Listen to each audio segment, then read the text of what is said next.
బాగా చేసుకున్నారా? 31st, first ఇంకా ఉన్నాయి పండగలు మనకి, అవి కూడా ఎలా చేసుకుందాం? ఓకే, ప్రార్థన చేసుకుందాం. పరిశుద్ధుడా, ప్రేమ కలిగిన తండ్రి, నీ పాదాలకే వందనాలు, స్తోత్రములు, స్తుతులు కలుగునుగాక. నాయనా, ఈ నూతన దినాన్ని మాకు దయచేశారు, పునరుత్థాన దినాన్ని దయచేసినందుకు మీకు స్తోత్రములు. మమ్మల్ని సజీవుల లెక్కలో ఉంచారు ప్రభువా. ఈ రోజునట్టి రీతిగా మిమ్మల్ని ధ్యానించుకొని, ఆరాధించుకొని, స్తుతించుకొని, మీ వాక్యం విని మీలో ఫలించడానికి మీరు ఇచ్చిన ధన్యతను, యోగ్యతను బట్టి మీకే స్తోత్రములు, స్తుతులు కలుగునుగాక ప్రభు. మరి నాయన, నూతన సంవత్సరంలోనికి ప్రవేశించే ముందు అయ్యా, ఈరోజు మాతో మాట్లాడండి. మమ్మల్ని నూతనమైనటువంటి అయ్యా జీవితంలోనికి బలపరచండి ప్రభువా. మాతో మాట్లాడండి ప్రభువా. మహిమను ఘనతను ప్రభావం పొందుకొనమని క్రీస్తు పేరట ప్రార్థిస్తున్నాము తండ్రి, ఆమేన్. సమయం వృధా చేయకుండా లేఖన భాగంలోకి వెళ్దాం. రోమాపత్రిక 8వ అధ్యాయం తీయండి అందరూ.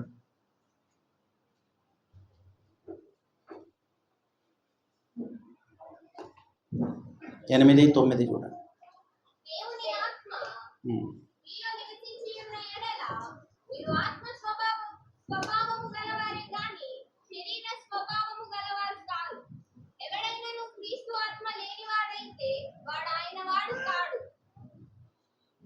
దేవునికి మహిమ కలుగునుగాక.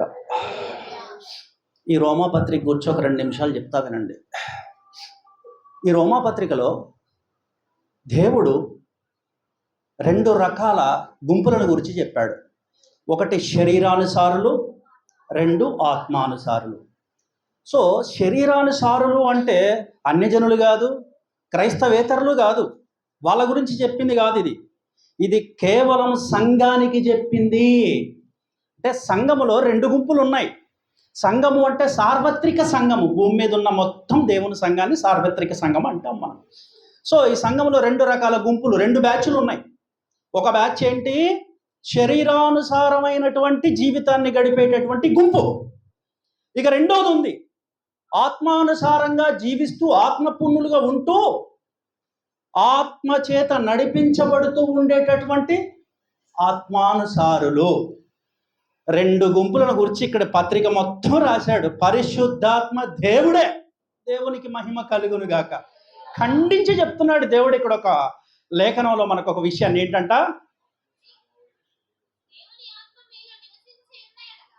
దేవుని ఆత్మ మనలో నివసిస్తే మన లైఫ్ ఎలా ఉంటుంది? జీవితము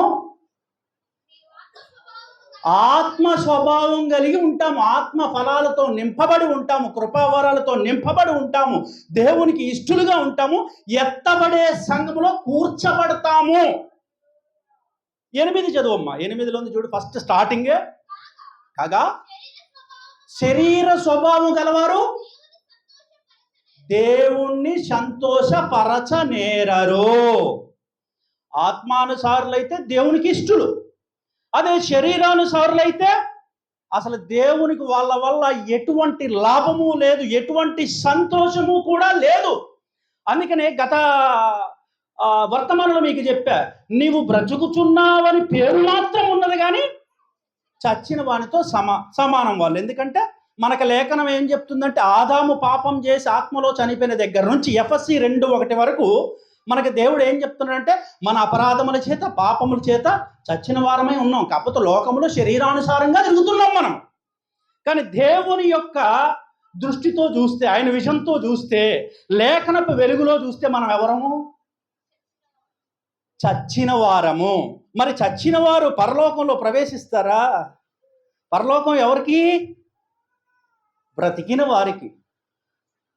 మరి చచ్చిపోయి ఉన్న మనం మళ్ళీ ఏమవ్వాలి? బ్రతకాలి, అంతే కదా? ఒకసారి లూకాసు వార్త 1వ అధ్యాయం 35వ వచనం జాగ్రత్తగా వినండి. వర్తమానము ఒక 40 నిమిషాలు అట్లా ఉంటుంది. కొత్త సంవత్సరంలోకి వెళ్ళబోయే ముందు నూతన హృదయంతో, స్వభావంతో నింపబడుదురు గాక. ఆఖరి వారంలో ఉన్నాం కనుక మనం నెక్స్ట్ వారం కొత్త సంవత్సరంలోకి వచ్చేస్తాం. చదువు నాన్న. 1:35 లూకా. పరిశుద్ధాత్మ నీ మీదికి వచ్చును, సర్వోన్నతుని శక్తి నిన్ను కమ్ముకొనును, కనుక పుట్టబోవు శిశువు పరిశుద్ధుడై దేవుని కుమారుడు అనబడును. చాలు. మొట్టమొదటగా ఏంటి? పరిశుద్ధాత్మలో శిశువుగా జన్మించాలి. మొట్టమొదటగా ఆత్మానుసారమైన జీవితంలో మొట్టమొదటి మెట్టు ఏంటంటే, ఒక విశ్వాసి, ఒక భక్తుడు, క్రీస్తును నమ్ముకొని బాప్తీసం తీసుకున్న ప్రతి ఒక్కళ్ళు మొట్టమొదటి మెట్టు ఏమిటి అంటే జన్మించాలి శిశువుగా. అంటే ఇప్పుడు మనకి 2 జన్మలు ఉన్నాయి క్రైస్తవ్యంలో. మిగతా అందరికీ ఒక జన్మే, మనకి 2 జన్మలు. ఒకటి తల్లి గర్భం నుంచి పుట్టిన జన్మ ఒకటి. రెండవది బాప్తీసంలో ఎప్పుడైతే నీటిలో నిన్ను మొత్తం పడుకోబెడతారో నువ్వు చనిపోయిన దాంతో సమానం.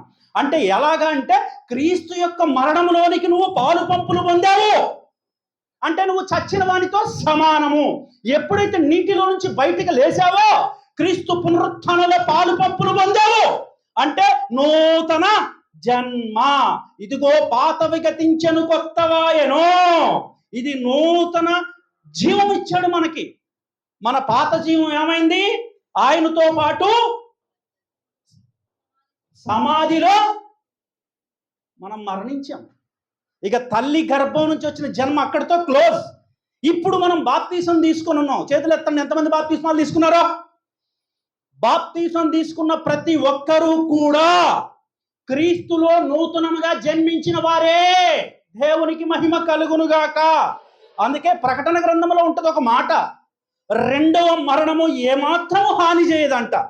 అంటే క్రీస్తులో మరణించి క్రీస్తులో లేచిన వారికి మరణం ఉందా? శరీరానికి ఉంటుంది. ఈ శరీరం మృతతుల్యమైనది కాబట్టి ఉంటుంది. కానీ ఇంకా నువ్వు లెగిచిన తర్వాత ఆయన పునరుత్థానే లేచాడు. ఆయన మీద మరణానికి ఎటువంటి ప్రభుత్వము లేదు, మన మీద కూడా లేదు. అందుకే రెండో మరణము మనకి ఏ హాని చేయదు. అది అర్థం. ఇవన్నీ జరగాలంటే ఏమవ్వాలి? మొట్టమొదటగా ఆత్మలో జన్మించాలి, ఆత్మతో జన్మించాలి. ఆత్మలో జన్మించాలి, ఆత్మతో జన్మించాలి. ఎందుకు ఆత్మతో జన్మించాలంటే ఆత్మీయ జీవితం పొందుకోవడానికి. ఈ శరీరానుసారమైన జీవితాన్ని విసర్జించి ఆత్మను పొందుకొనుట ద్వారా ఈ యొక్క పరిశుద్ధాత్మ దేవుడు నీలోనికి రావటం ద్వారా నువ్వు నూతనంగా జన్మించిన వాడవై నీ ఆత్మశక్తితో శరీర క్రియలను చంపివేస్తావు. ఏం చేస్తావు? నీలో ఉన్న ఆత్మ ఏం చేస్తుంది? శరీర క్రియలను, ఏమి తిందము, ఏమి తాగుదాము, ఏమి ధరించుకుందాము, శరీరాశ, నేత్రాశ, జీవపు డంబము, లోకాశలు మొత్తం ఏమవుతాయి? మరి మన సాక్ష్యం ఏంటి? అదే కదా. అసలు ఇతడేనా అన్నట్లుగా ఉంటుంది మన సాక్ష్యం చూస్తే. అంటే పాతవేవి ఇంకా నువ్వు చేయవు. ఎందుకు చేయవంటే నువ్వు నూతనంగా జన్మించావు కాబట్టి. అప్పుడు ఏమవుతుందంటే ఆత్మానుసారమైన జీవితంలోకి నువ్వు వెళ్ళటం వల్ల నీలో ఉన్న ఆత్మశక్తి నీ శరీర క్రియలను పాతి పెడతది. క్రీస్తుతో పాటు ఆయన యొక్క సమాధిలో ఉంటుంది ఈ శరీరానుసారమైన జీవితము. సో ఇవన్నీ జరగాలంటే మొట్టమొదటి మెట్టు ఏంటంటే మనమందరము కూడా ఆత్మలో జన్మించాలి. తర్వాత అక్కడే ఉంటుంది దేవుని ఆత్మ చేత ఎంతమంది నింపబడుదురో వారందరూ దేవుని కుమారులు. అందరూ బాప్తీసం తీసుకున్న వాళ్ళందరూ దేవుని కుమారులు అయిపోయారా? పుట్టిన తర్వాత ఎదగాలి కదా. శిశువు అంటే చిన్న పసికందు. ఇప్పుడు ఇక్కడ ఏమంటున్నాడు? ఆత్మచేత ఎందరు నింపబడుదురు వారందరూ కుమారులు అవ్వాలి. శిశువు ఏమైంది? ఎదిగి కుమారులుగాను కుమార్తెలుగాను అంగీకరించబడాలి దేవుని చేత. మనకు మనం కాదు. నేను దేవుని కుమారుణ్ణి, నేను దేవుని కుమార్తెనంటే సరిపోదా సాక్ష్యం? నీ గురించి సాక్ష్యం ఎవరు చెప్పాలి? హెబ్రీ పత్రిక 10వ అధ్యాయం 15వ వచనంలో చెప్తున్నాడు ఒక ఆయన. హెబ్రీ 10:15 ఆయన బలకాలని సాక్ష్యం. అది పర్మనెంట్ సాక్ష్యము, అది విలువగల సాక్ష్యము. పరిశుద్ధాత్మ కూడా సాక్ష్యం ఇస్తున్నాడు. ఆయనే విట్నెస్ చేస్తున్నాడు నిన్ను. ఎలాగంటే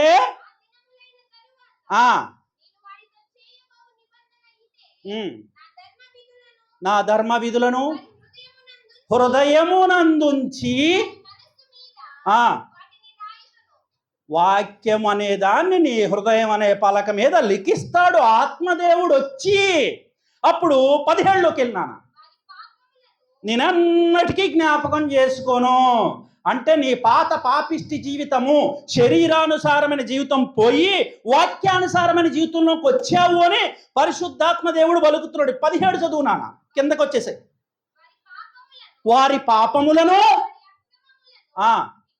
ఎన్నటికీ జ్ఞాపకం చేసుకుని, ఇది సాక్ష్యం. అంటే వాళ్ళలో ఉన్న పాపాలు కానీ, అతిక్రమములు కానీ, శాపములు కానీ, దోషములు కానీ, ఆజ్ఞాతిక్రమములు ఏవి ఉన్నా ఇంకెన్నటికీ నేను జ్ఞాపకం చేసుకోను. ఎందుకు అంటే క్రీస్తుతో పాటు నువ్వేమయ్యావు? మరణించి తిరిగి లేచావు. కాబట్టి మరణం మీద ప్రభుత్వం ఉంటుందా? ఇంకా పాపానికి కానీ, శిక్షకి కానీ, తీర్పుకు కానీ ఏమీ ఉండదు. తీర్పే లేదు ఇంకా. అలాంటప్పుడు ఇవన్నీ నేను జ్ఞాపకం చేసుకుని పరిశుద్ధాత్మ దేవుడు, ఇప్పుడు నువ్వెవరు? దేవుని శిశువయ్యావు, దేవుని కుమారుడు అయ్యావు. కాబట్టి ఇక నీలో పాపాలు లేవు, నీలో దోషాలు లేవు అని సాక్ష్యం ఎవరు పలుకుతున్నారు? పరిశుద్ధాత్మ దేవుడు బలకాల సాక్ష్యం మన గురించి, మన ఆత్మీయ జీవితమును గూర్చి. మనలో మనం సంఘంలో కూడుకొని మనం పొగుడుకోవటం కాదు. మన గురించి సాక్ష్యం ఎవరు చెప్పాలి? త్రిత్వములో ఒకడైనటువంటి పరిశుద్ధాత్మ దేవుడు చెప్పాలి. విట్నెస్, అది మన విట్నెస్. అర్థమైందా? నెక్స్ట్ ఇంకోటి, ఈ విషయం గురించి యేసుక్రీస్తు ప్రభువారు చాలా క్లియర్గా చెప్పారు. యోహాను సువార్త 3వ అధ్యాయము 3వ వచనం చూడండి.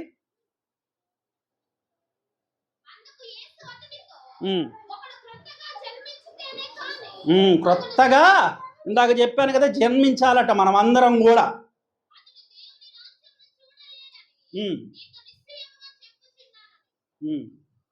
చదువు. ఈ నికోదేము ఆయన ఎవరంటే ధర్మశాస్త్ర పండితుల్లో ఒక గొప్ప పండితుడు.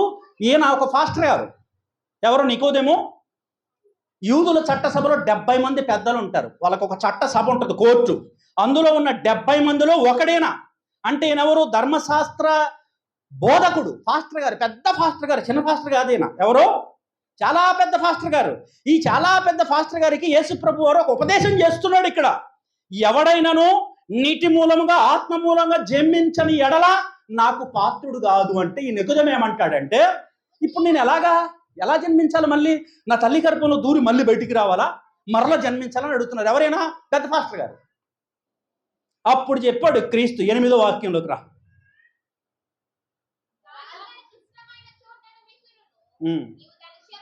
6 చదువు నాన్న, 6 చదివి 8లోకి రా. శరీర మూలంగా జన్మించినది శరీరము, ఆత్మ మూలంగా జన్మించినది. అక్కడ బుద్ధి చెప్తున్నాడు నికోదేము అనే పెద్ద ఫాస్టర్ గారికి. ప్రభువు చెప్తున్నాడు, నీకు ఇంకా ఈ విషయం తెలియలేదా? నా రాజ్యంలో ప్రవేశించాలి అంటే శరీరానుసారమైన జీవితంలో నువ్వు రాలేవు. నువ్వు నూతనంగా పుట్టాలి, నూతనంగా జన్మించాలి, శిశువుగా పుట్టాలి, తర్వాత పెద్దవాడై కుమారుడుగా అంగీకరించబడాలి. అప్పుడు మాత్రమే నువ్వు నా రాజ్యానికి వారసుడు అవుతావు. అప్పుడు మాత్రమే రెండవ రాకడలో నేను వచ్చినప్పుడు నా ముందు నిలవబడగలుగుతావు. ఇది నీకు తెలియదా అని చెప్పి ఏమంటున్నాడు? శరీర మూలంగా జన్మించిన శరీరము, ఆత్మ మూలంగా జన్మించినది ఆత్మ అయి ఉన్నది. ఇప్పుడు 8లోకి రా. ఇది ఇంపార్టెంట్, ఇది అందరూ నోట్ చేసుకోండి. గాలి. దేవుడు గాలితో పోలుతున్నాడు. మనం అంటాం గాలోడా గాలోడా, ఆ గాలి కాదు, ఈ గాలి. ఇదే గాలో ఇప్పుడు ఇంత అసలు సబ్జెక్ట్లోకి ఇప్పుడు వచ్చాం మనం. ఈ గాలి గురించి మాట్లాడుకుందాం మనం. దీని కథ ఏంటో. గాలిని నువ్వు చూడగలుగుతావా? దాని శబ్దం మాత్రమే చెవుకిన పడుతుంది. అది ఎక్కడి నుంచి వచ్చింది, ఎక్కడికి వెళ్ళేది నీకు తెలుసా? ఎవరు మాట్లాడుతున్నారు ఈ మాటలో? యేసుక్రీస్తు ప్రభు వారు మాట్లాడుతున్నాడు. ఎందుకంటే ఒక మనిషి యొక్క విషయములో మనిషిలో ఉన్న ఆత్మకు తెలుస్తాయి. దేవుని యొక్క పరలోక సంబంధమైనటువంటి విషయాలు, దైవికమైన విషయాలు, దైవానుసారమైనటువంటి విషయాలు, ఆత్మీయ విషయాలు ఎవరికి తెలుస్తాయంటే దేవుని ఆత్మకు మాత్రమే తెలుస్తాయి. దేవుని ఆత్మలో మనం జన్మించకపోతే ఈ బోధ అర్థం కాదు ఎవరికి. అదే చెప్తున్నాడు నికోదేము అనే పెద్ద ఫాస్టర్ గారికి. యేసయ్య భూమి మీదకి వచ్చి బుద్ధి చెప్తున్నాడు. నీకు ఇంకా తెలియలేదా? ఆత్మలో పుట్టినవాడు ఎలాగుంటాడు అంటే గాలిని పోలుంటాడంట. దేవునికి మహిమ కలుగును గాక. దేని పోలుంటాడు? గాలితో పోల్చాడు. పరిశుద్ధాత్మ శక్తి అంటే అదే. గాలిని ఎవరన్నా బంధించగలుగుతారా? గాలిని ఎవరన్నా అదుపు చేయగలుగుతారా? ఎవరైనా సరే ఈ భూమి మీద ఎంత ఎంత గొప్ప యోధుడు కానీ పరాక్రమవంతుడు కానీ గాలిని బంధించగలిగిన వాడు సృష్టిలో ఉన్నాడా? కనీసం దాన్ని అదుపు చేసేవాడు ఉన్నాడా? అది అసలు ఎక్కడి నుంచి వస్తుంది, ఎక్కడికి వెళ్తుందో వాడికి తెలుసా? పరిశుద్ధాత్మలో జన్మించిన వాడు కూడా ఆ గాలిని పోలి ఉంటాడు. దేవునికి మహిమ కలుగునుగాక. దాని శబ్దం వినపడుతుంది, కంటికి కనపడడు. వాడి ఆత్మీయ జీవితము, వాడి ప్రార్థనా జీవితము, వాడి యొక్క నడక, వాడి యొక్క మార్గం ఎలా ఉంటది? నువ్వు ఆత్మతో నింపబడేదాకా వాడి జీవితం నీకు అర్థం కాదు, కనపడదు. కనపడుతుందా? ఇప్పుడు మనం బైబిల్లో అపోస్తుల గురించి మాట్లాడుకుంటున్నాం. వాళ్ళ మన ముందు ఉన్నారా? మనతో పాటు జీవిస్తున్నారా? ఎప్పుడో ఆదాము అవ్వ పండు తిన్నారని చెప్పి మోషే రాస్తున్నాడు ఇక్కడ. మోషే ఆదాము అవ్వ కాలంలో వాళ్ళు ఏ పండు తిన్నారు, ఎలా తిన్నారు, ఎప్పుడు తిన్నారు, ఎక్కడ తిన్నారు, దేవుడు తీర్పు ఎలా తీర్చాడు మోషే చూశాడా?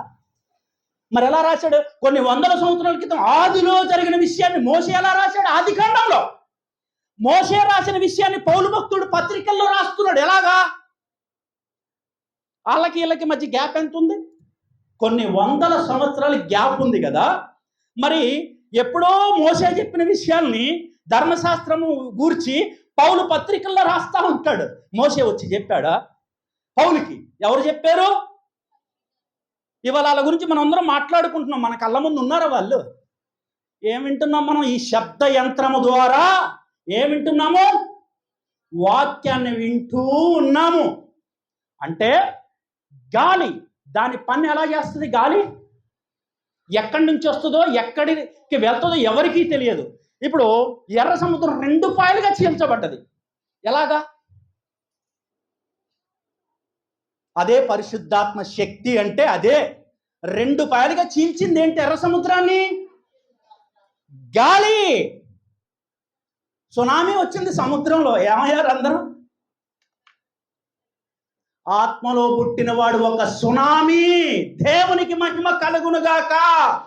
ఆత్మతో నింపబడిన సంఘం ముందు గాని, ఆత్మతో నింపబడిన దైవ సేవకుడు ముందు గాని, ఆత్మతో నింపబడిన భక్తుడు ముందు గాని ఏ ఒక్కటి నిలబడలేదు. దేవునికి మహిమ కలుగునుగాక. లేపుకొని వెళ్ళిపోద్ది, చీల్చుకొని వెళ్ళిపోద్ది, పట్టుకొని వెళ్ళిపోద్ది. అది ఆగుద్దా? సునామీ ఎట్లా వెళ్ళిపోయింది లేపుకొని? అప్పుడు సునామీ వచ్చినప్పుడు మీ అందరూ ఉన్నారు కదా, ఉన్నారా? ఇప్పుడు గాలి దుమ్ము వస్తుంది. ఎలా వస్తుంది? దాన్ని ఎవడన్నా ఆపుతాడా? ఏ మెకానిజం ఉందా గాలి దుమ్ము ఆపడానికి?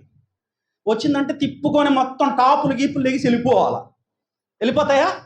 ఏమన్నా స్పీకర్లు కూడా వెళ్ళిపోతాయి. గట్టికి గాలి వస్తే ఈ టాప్ కూడా లేచిపోద్ది, ఇరిగి పగిలిపోద్ది. అంతే కదా?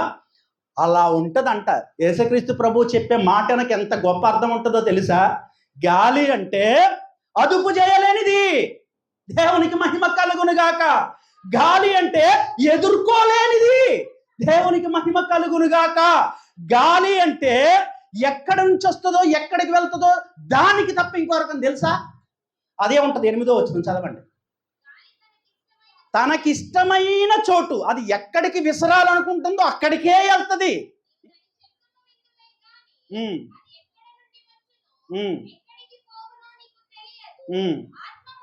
ఆత్మ మూలంగా పుట్టినవాడు అలా ఉంటాడంట.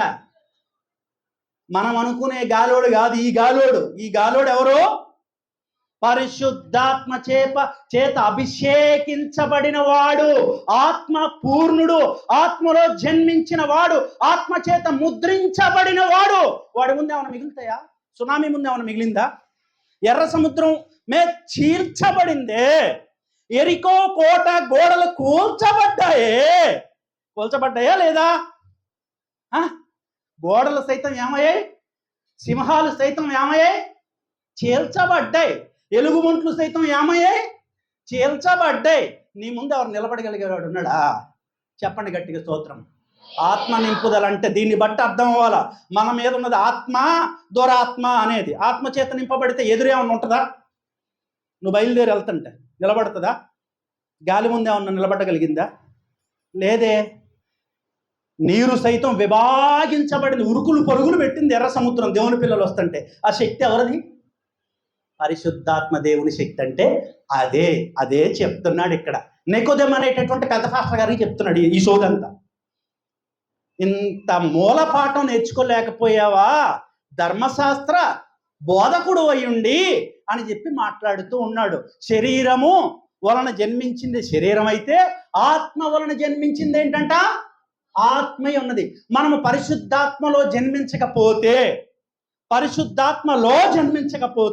పరిశుద్ధ జీవితం వస్తుందా? రాదా? రాదు. నెవర్. నీకు ప్రార్థనాత్మనిచ్చేది ఎవరు? వివేకము గల ఆత్మ, జ్ఞానము గల ఆత్మ, ప్రార్థన చేసే ఆత్మ ఎవరిస్తున్నారు? నీది. అది యెషయా 11 అధ్యాయంలో ఉండే ఆత్మదే. ఒకసారి చదివించాను కదా, 7 స్వభావాలు ఉంటాయి. ఆ 7, ఇప్పుడు అది కాదు మన సబ్జెక్ట్. 7 స్వభావాలు ఇచ్చే ఆత్మ దేవుడే. అర్థమవుతుందా? అట్లా ఇవాళ సంఘము కూడా శరీరానుసారమైన గుంపు ఒకటి ఉంది, సంఘములో ఆత్మానుసారమైన గుంపు ఒకటి ఉంది. ఈ రోజు నుంచి అందరూ తెలుసుకోవాల్సిన విషయం ఏంటంటే, ఎవరైతే శరీరానుసారంగా ఉన్నారో వాళ్ళందరూ కూడా ఆత్మ పూర్ణులు అవ్వాలి. లేకపోతే ఈ భక్తి, విశ్వాసము, ఈ జీవితము వ్యర్థము, మృతము. బ్రతుకుతున్నావని పేరు ఉంటుంది మనకి, కానీ దేవుల్లో దాన్ని బట్టి వాళ్ళు ఎంతమంది బ్రతుకున్నారో, ఎంతమంది చచ్చున్నారో వాక్యపు వెలుగులో మిమ్ములను మీరే పరీక్షించుకుంటే అర్థమైపోతుంది. దేవునికి మహిమ కలుగునుగాక. అపోస్తుల కార్యాలు 2వ అధ్యాయము 1వ వచనం నుంచి చదవండి వరుసగా ఒక్కసారి.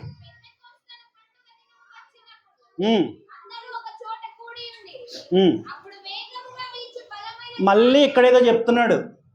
అపోస్తలుడైనటువంటి ఇక్కడ రాస్తూ ఉన్నాడు. మళ్ళీ ఆ గాలి గురించి ఇక్కడ కూడా ప్రస్తావన వస్తుంది చూడండి.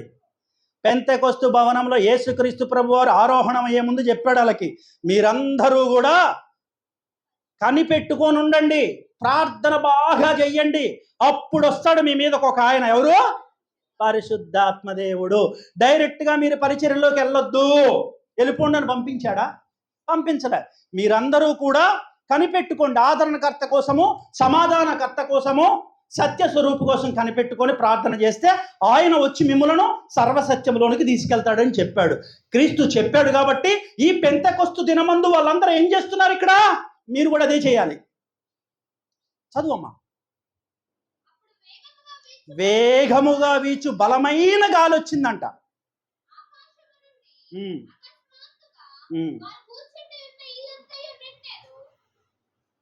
ఎలా వస్తాడని కనిపెట్టుకుంటే ఎలా వచ్చాడేనా? ఆకాశం నుండి దిగి వచ్చాడు, గగనము చీల్చుకొని దిగి వచ్చాడు. త్రిత్వములో ఒకడైనటువంటి పరిశుద్ధాత్మ దేవుడు. దేవునికి మహిమ కలుగునుగాక. ఎలా వచ్చాడు నువ్వు ఊహించవు. గాలి తన ఇష్టం వచ్చిన చోటికి ఎలా విసురుతుందో ఆయనకంటూ ఒక ఇష్టం ఉంది. నీ ఇష్ట ప్రకారం రాడు, నీ ఇష్ట ప్రకారం పోడు. ఒక సంఘానికి వెళ్ళా నేను గతంలో, వాళ్ళ దగ్గర ఒక 10 వర్తమానాలు చెప్పుంటా, ఒక 3 సంవత్సరాల క్రితం. ఆ సంఘంలో నేను విమర్శించడం కొరకు చెప్పట్లేదు, వాక్యానుసారంగా వాక్యపు వెలుగులో చెప్తున్నా, జాగ్రత్తగా వినండి. అంతా బాగానే ఉంటుంది. చివరికి వచ్చి ఒక పాట పాడేవాళ్ళు, పరిశుద్ధాత్మ రా రా రా అని. ఆ పాట పాడేటప్పుడు సౌండ్ ఎక్కువ పెట్టేవాళ్ళు, డప్పులు డమారాలను, సౌండ్ మారిపోద్ది. అయితే మేము గతంలో మా గుడి బ్యాచ్ ఉండేది, మేము దసరా రోజు ఊరేగింపు చేసేవాళ్ళం. అప్పుడు మేము విజయవాడ నుంచి ఒక బ్యాచ్ని పిలిపించేవాళ్ళం. అప్పట్లో 22,000 వాళ్ళ కిరాయి. ఎంత? కేవలం 3 గంటలు డప్పు కొట్టి వెళ్ళిపోతారు. అంత గొప్ప డప్పు అనమాట. తాసాల బ్యాచ్ అంటారు. ఒక్కొక్క డ్రమ్ము కొడుతుంటే 6 రకాలుగా వినపడుతుంది శబ్దం. ఆ శబ్దానికి మేము ఎగిరేవాళ్ళం.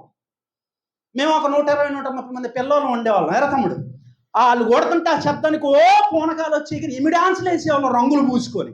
మందు కూడా తాగేవాళ్ళం.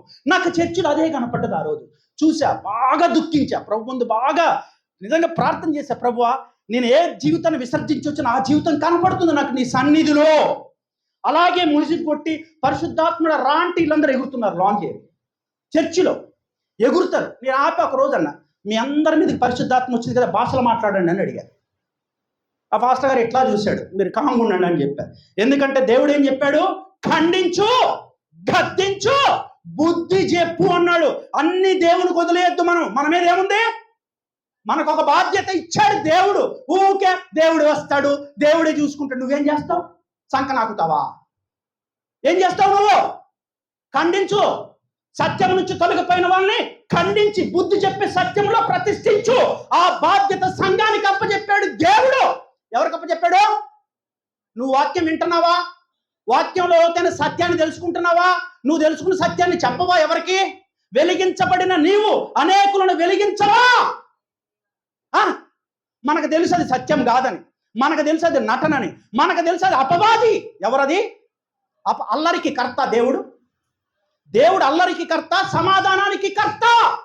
ఆయన సమాధానకర్తయగు అధిపతి. అల్లరికి కర్త ఎన్నడూ కాదు. ఖండించి గద్దించి బుద్ధి చెప్పి గంటన్నర మెసేజ్ చెప్పి ఆత్మను గురించి మళ్ళీ నాకు వెళ్ళి కూడా చూడరు వాళ్ళు ఎవరు. పూనకాల బ్యాచ్ అది. ఆ పూనకాల బ్యాచ్లు చర్చిల్లో ఉండరాదు. దేవుడు ఎవరికి కర్త? సమాధానానికి కర్త. ఓ పరిశుద్ధాత్మ దేవుడు మీదకి రాకపోయినా ఊగేయటం, ప్రవచనాలు ప్రవచించేయటం. ప్రవచనం ప్రవచిస్తే ఏం జరగాలి? అది నిరర్థకం అవ్వకూడదు, నిష్ప్రయోజనం అవ్వకూడదు. 100 ప్రవచనాలు ప్రవచిస్తే 100 జరగాలి. వాళ్ళు మాత్రమే దేవుని ఆత్మ చేత నింపబడిన వారు. ఒక్క ప్రవచనం నెరవేరకపోయినా వాడు అబద్ధ ప్రవక్త. గుర్తుపెట్టుకో సంగమా, నిన్ను నువ్వు సత్యంలో ప్రతిష్ఠించుకో. రోమపత్రిక 1వ అధ్యాయము 18-19 చూడు. చాలా అవసరం ఇది సంఘాలకు ఇవ్వాలా. ఈ యొక్క కొత్త సంవత్సరానికి వెళ్లే ముందు సత్యములో ప్రతిష్ఠించబడు సంఘమా. అసత్యములో కూరుకుపోయావా ఏమైతావు? పాతాళానికి దిగిపోతావు. రోమ 1:18-19 ఇది సబ్జెక్ట్ కాదు కానీ ఇది నీకు టచ్ చేసుకెళ్తా లోనికి ఇప్పుడే. దుర్నీతి చేత సత్యం ఇటు తిరగండి, టైం లేదు.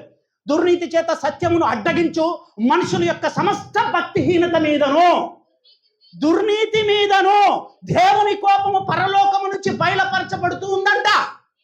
ఎందుకో కారణం కూడా చెప్పాడు కింద. నీకు దేవుని గురించి తెలియసక్కమైనదేదో విషదమై ఉండదు, మామూలుగా కాదు. విషదపరచి సంపూర్ణ సత్యాన్ని నీ ముందు పెడుతున్నాడు దేవుడు. నీకు బైబిల్ ఇచ్చాడు, సంఘాన్ని ఇచ్చాడు, దైవజనాన్ని ఇచ్చాడు. అనేక బోధలు వింటున్నావు నువ్వు. ఎన్ని బోధలు వింటున్నావు నువ్వు సంవత్సరానికి? ఎన్ని వింటున్నావు? మొన్న ఉపవాస దినాల్లో 40 రోజులు ఎంతమంది దైవజనులు చెప్పారమ్మా వర్తమానాలు? మీ అందరికీ చేతులు ఎత్తండి. విన్నారా?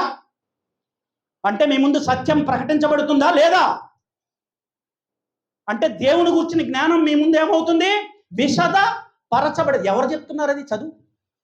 అది ఎవరు విశదపరిచారు మనకి? దేవుడు దైవజనుని ద్వారా, మీ అయ్యగారి ద్వారా, వచ్చిన దైవజనుల ద్వారా, వచ్చిన నాలాంటి క్రీస్తు గాడిదల ద్వారా.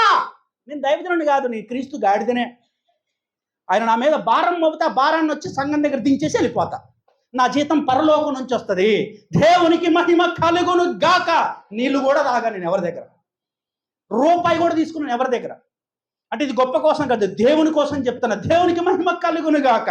నేను మాత్రం క్రీస్తు గాడిదనే. అయితే ఇప్పుడు నీకు ఏదైతే దేవుని గురించినటువంటి, దేవుని రాజ్యానికి, దేవుని నీతికి సంబంధించినటువంటి జ్ఞానం ఏదైతే ఉందో ఆ జ్ఞానం నీకు వచ్చిందా లేదా? వచ్చిందా లేదా? తెలియసఖ్యమైనది ఏదో అది దేవుడే మీకు విశదపరిచాడు. మరి తెలుసుకున్న నువ్వు ఏం చేయాలి? దీపాన్ని ఎక్కడ పెట్టాలి? కొంచెం కింద పెట్టాలి కదా. నిన్ను వెలిగించాడు, నీ వెలుగు ఏమవ్వాలి? చీకటిలో విరజిమ్మాలని వెలుగు. నిన్ను బట్టి చీకటి పారిపోవాలి. నిన్ను బట్టి అబద్ధ ప్రవక్త లేచి అవతల పడాలి. గాలి వంటి నీవు, సునామీ వంటి నీవు వస్తుంటే ఏమవ్వాలి? అబద్ధ బోధకులు లేచి అవతల పడాలి. గాలి అలా లేపుకెళ్ళిపోద్ది. అభిషేకించబడిన సంఘం ముందు, అభిషేకించబడిన విశ్వాసి ముందు, అభిషేకించబడిన దైవజనుని ముందు ఏదన్నా నిలబడుతుందా? అలాగే వెళ్ళిపోవాలా. అది చెప్తున్నాడు ఇక్కడ దేవుడు. గాలి అంటే అదే ఆత్మాభిషేకము. ఎవరన్నా పట్టుకుంటాడా దాన్ని? ఎవ్వరి వల్ల కాదు. ఎవరిని అదుపు చేయగలుగుతారా దాన్ని? నిన్ను ఆపగలుగుతాడా? సత్యములో ప్రతిష్ఠించబడిన సంఘమై ఉన్న నిన్ను ఎవడన్నా ఆపగలుగుతాడా? నెవర్. చరిత్రలో లేదు. గోడలు, ఎరికో కోట గోడలు ఆపాయా? కోల్చబడి ఎక్కడికి వెళ్ళిపోయారు పిల్లలు? కోట గోడలు దాటుకుని వెళ్ళిపోయారు. సముద్రం ఆపగలిగిందా? చీల్చబడి మార్గం ఇచ్చి వెళ్ళిపోయింది. ఇది పరిశుద్ధాత్మ అభిషేకం అంటే. అందుకే చెప్తున్నాడు యేసయ్య, నాలో జన్మించాలి, శిశువుగా జన్మించాలి, తర్వాత ఎదగాలి, కుమారుడిగా అవ్వాలి. తర్వాత ఇంకోటి ఉంటుంది సిలువ, అది మొయ్యాలి. ఎవడైనా నన్ను వెంబడించగోరని ఎడల తనను తాను ఉపేక్షించుకొని తన సిలువెత్తాల. శిశువుగా పుట్టాలా, కుమారుడిగా ప్రతిష్ఠించబడాలా, తర్వాత సిలువెత్తాల. ఈ 3 స్టేజెస్ దాటకపోతే మీకు పరలోకం లేదు. దేవునికి మహిమ కలుగును గాక. ఏదో మనం బాప్తీసం తీసుకున్నాం కదా అంటే అక్కడతో ఆగదు జీవితం. ఆత్మీయ జీవితం అనేది ఎలా ఉంది? అంచెలంచెలుగా ఎదగాలి మనం. అదే జీవితం, ఆత్మీయ జీవితం. మత్తయి సువార్త 4వ అధ్యాయము 1వ వచనం చూడండి.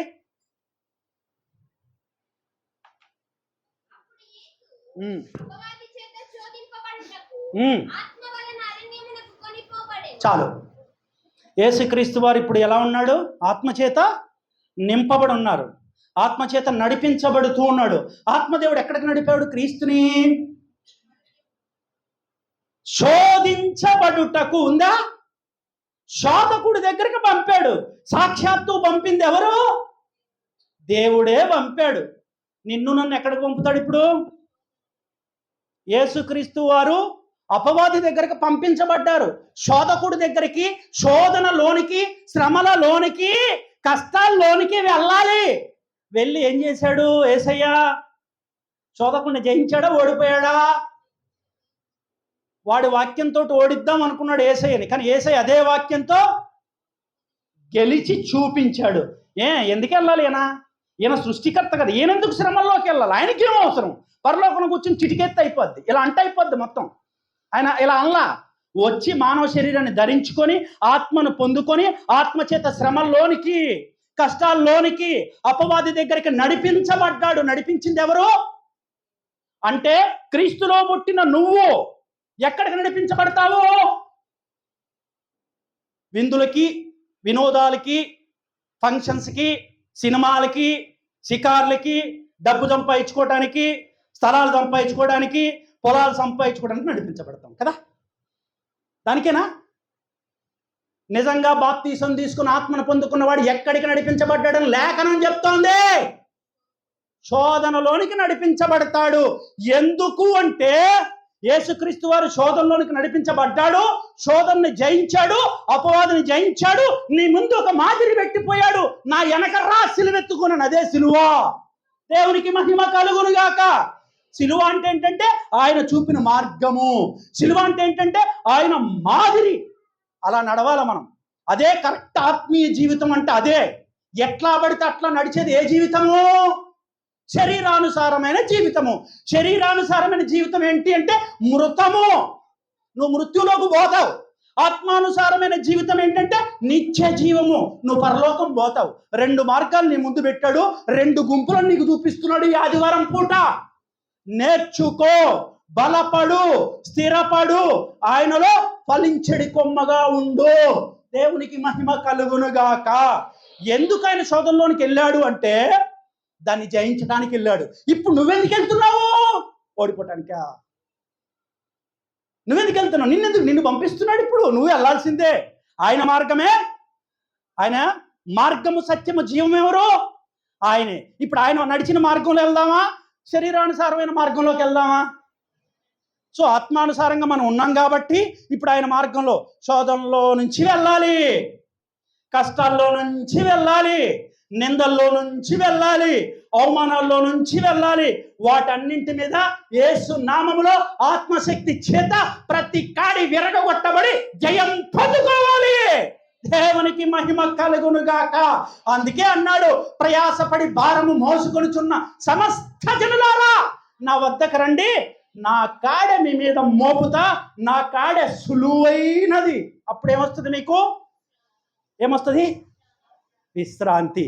ఈ పోరాటాలు పోతాయి. ఈ ధనాశలు, నేత్రాశలు, శరీరాశలు, ఈ శరీరానుసారమైనటువంటి జీవితం పోయి ఆయన కాడ మన మీద మోపబడితే ఆత్మానుసారమైన జీవితము వస్తుంది. అప్పుడు పొందుకుంటావు నువ్వు జయాన్ని. అప్పుడు పొందుకుంటావు నువ్వు క్రీస్తు యొక్క నిత్య జీవాన్ని. దేవునికి మహిమ కలుగునుగాక. కొలస్సీ 1:28, 29 లాస్ట్ చూడండి. కొలస్సీ 1వ అధ్యాయము.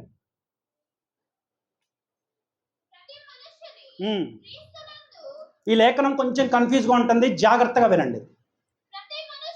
క్రీస్తునందు సంపూర్ణునిగా చేసి ఆయన ఎదుట నిలువబెట్టవలెనని సమస్త విధములైన జ్ఞానముతో మీరు ప్రతి మనుషునికి బుద్ధి చెప్పుచు ప్రతి మనుషునికి బోధించుచు ఆయనను ప్రకటించుచున్నాము. అందు నిమిత్తము నాలో కార్యసిద్ధి, అది నోట్ చేసుకోండి. కార్యసిద్ధి కలుగజేయు ఆయన క్రియాశక్తిని బట్టి నేను పోరాడుచు ప్రయాసపడుచున్నాను. ఇప్పుడు పౌలు భక్తుడు చెప్తున్నాడు ఇక్కడ ఏంటంటే, రెండో రాకడలో యేసుక్రీస్తు ప్రభు వారు వస్తారు. ఆయన వచ్చేటప్పుడు ఈ సంఘాన్ని, ఈ విశ్వాసుల గుంపుని ఆయన ఎదుట నిలవబెట్టాలంట. ఎలాగా? సంపూర్ణులను చేసి పరిపూర్ణతలోనికి రావాలి. అల్ప విశ్వాసిగానో అవిశ్వాసిగానో కాదు. ఎలా ఉండాలి? సంపూర్ణమైన విశ్వాసంలోనికి వచ్చి నువ్వు బలంగా నిలబడాలి. అటువంటి సంపూర్ణతలోనికి సంఘాన్ని తేడానికి కొరకు పౌలు మాట్లాడుతున్నాడు ఇక్కడ. క్రీస్తు ముందు ఎలా పెట్టాలంట మనల్ని? సంపూర్ణులుగా, అసంపూర్ణులుగా కాదు, లేదా సగం కాదు, పరిపూర్ణత క్రీస్తులోనికి రావాలి. మనం క్రీస్తు యొక్క దైవత్వమును గూర్చి, క్రీస్తు యొక్క మహిమను గూర్చి, క్రీస్తు ప్రభావమును గూర్చి, ఆయన యొక్క గుణాతిశయములను గూర్చి, ఆయన కరుణను గూర్చి, కృపను గూర్చి, ప్రేమను గూర్చి, కనికరము గూర్చి, వాత్సల్యము గూర్చి పూర్తి పరిపక్వతలోనికి నువ్వు రాకపోతే బుద్ధి లేని కన్యకవలే విడిచిపెట్టబడతావు రేపొద్దుట సంగమా. ఎందుకు అంటే నువ్వెవరు? ఆయనలో. ఆయన శిరస్సు అయితే నువ్వు శరీరము. సో శరీరముగా ఉన్న నువ్వు ప్రతి ఒక్కదాన్ని నువ్వేం చేయాలి? పరిపూర్ణతలోనికి పొందుకోవాలి. అలాగా అపోస్తలుడైనటువంటి పౌలు చెప్తున్నాడు, క్రీస్తు ఎదుట సంఘాన్ని, విశ్వాసిని పరిపూర్ణుడిగా చేసి నిలవబెట్టగలిగేటటువంటి క్రియాశక్తి. నోట్ చేసుకోండి దాన్ని. ఏంటది? ఉందా అక్కడ? కార్యసిద్ధి అంటే కార్యం జరగాలి. కార్యం అంటే ఏం కార్యం? అది కార్యసిద్ధి అంటే కార్యము జరగటం, పని కంప్లీట్ అవ్వటం. ఏం పని అయిపోవాలి అంటే పరిచర్య. ఏం పని అంటే సువార్త. క్రీస్తే 2 కొరింథీ పత్రిక 4వ అధ్యాయము 4వ వచనం తీయండి. ఏంటో ఆ క్రియాశక్తి, ఏంటో ఆ కార్యసిద్ధి ఇక్కడ రాశాడు. మళ్ళీ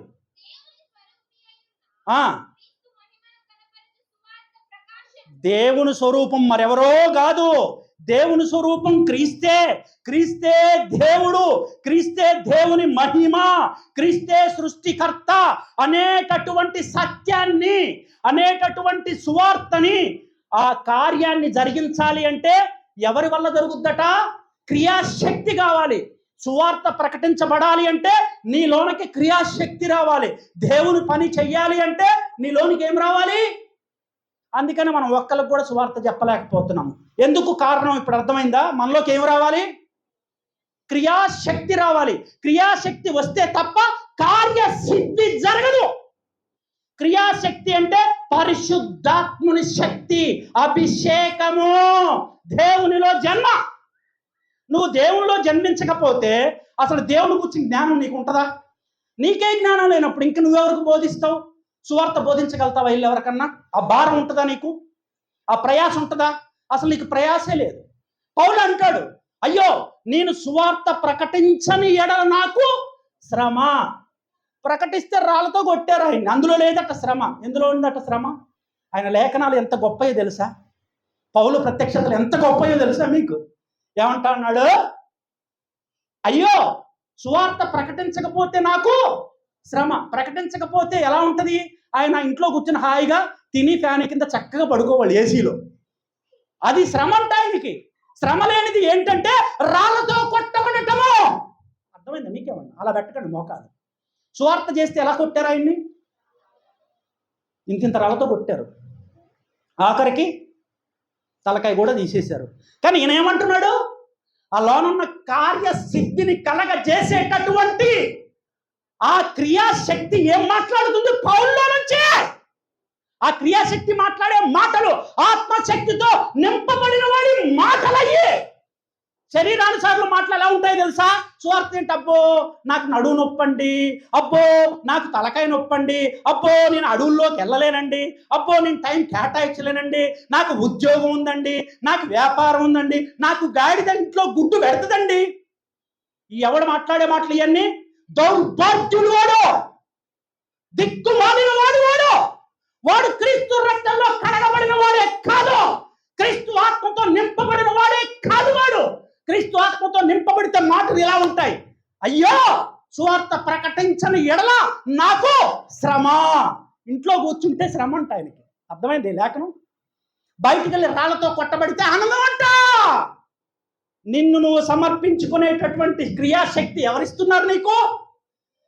నీ ప్రాణాత్మ దేహములను దేవుని కొరకు ఖర్చు పెట్టేటటువంటి ఆ జ్ఞానాన్ని నీకు ఎవరిస్తున్నారు? సంగమా, ఈ వాక్యపు వెలుగులో సిగ్గు తెచ్చుకోవాలి. మనం అందరం కూడా కొత్త సంవత్సరంలోకి వెళ్తున్నామంటే ఎందుకు వెళ్తున్నాము? దేవుని పని చేయడం కోసం వెళ్దాము.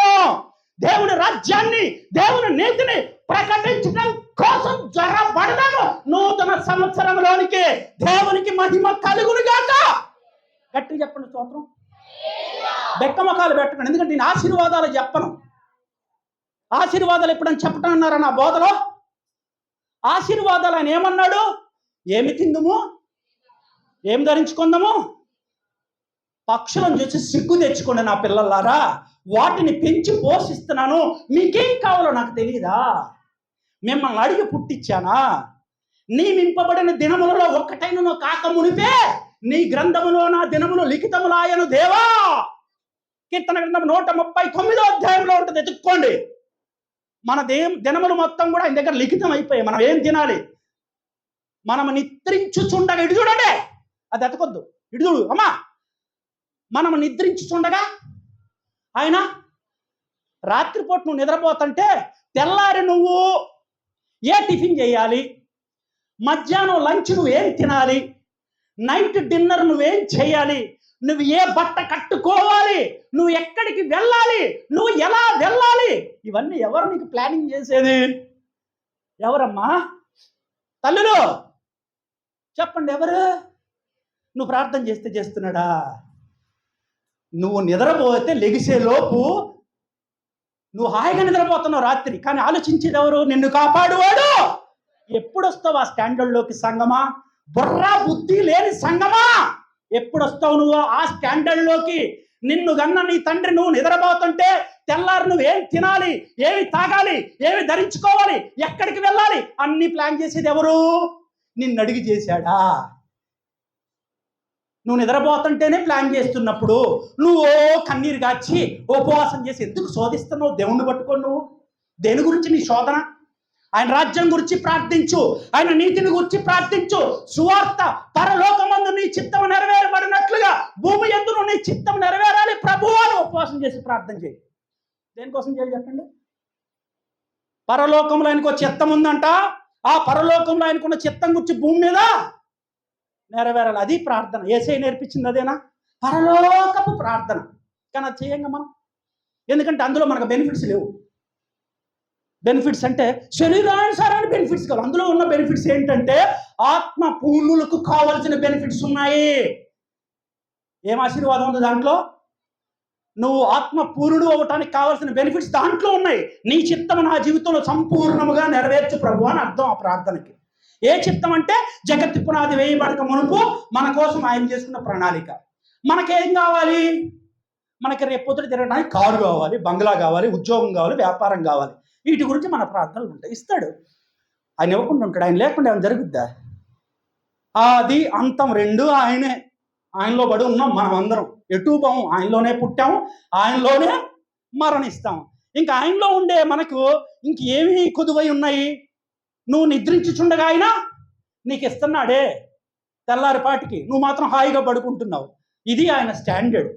అడగకుండానే నువ్వు ఊహించిన దానికంటే, నువ్వు ఆశించిన దానికంటే అధికముగా ఇచ్చే దేవుణ్ణి కలిగి ఉన్నాం మనం. మనం అడగాల్సింది ఏంటంటే ఆయన కృపావరాలు. మనం అడగాల్సింది ఏంటంటే ఆత్మ పూర్ణత. మనం అడగాల్సింది ఏమిటి అంటే ఆయన మహిమను. దేవునికి మహిమ కలుగును గాక. పౌలు అందుకే అంటూ ఉన్నాడు, నాలో కార్యసిద్ధి జరిగేది ఏంటి అంటే ఆ క్రియాశక్తి. క్రియాశక్తి అంటే క్రియలను జరిగించేటటువంటి శక్తి. అదే పరిశుద్ధాత్మ శక్తి అని అర్థం ఇక్కడ. అందుకే అంటున్నాడు ఆయన, స్వార్థ ప్రకటించకపోతే నాకు శ్రమ వస్తుందని అని. ఆత్మతో నింపబడితే అలా ఉంటుంది జీవితం. ఎలా ఉంటుంది చెప్పండి? దేవుని రాజ్యం కొరకు, దేవుని నీతి కొరకు మంటై బగ్గ మండుతో. అపోస్తుల కార్యాలు ఇందాక చదివో, ఆయన ఎలా దిగాడు? గాలి వలె శబ్దంతో, అగ్ని వంటి నాలుకలతో వచ్చి అగ్ని రాచబెట్టింది అందరినీ. మంట. ఇంతకీ సువార్త ఎప్పుడు ఆరంభమైంది? ఆ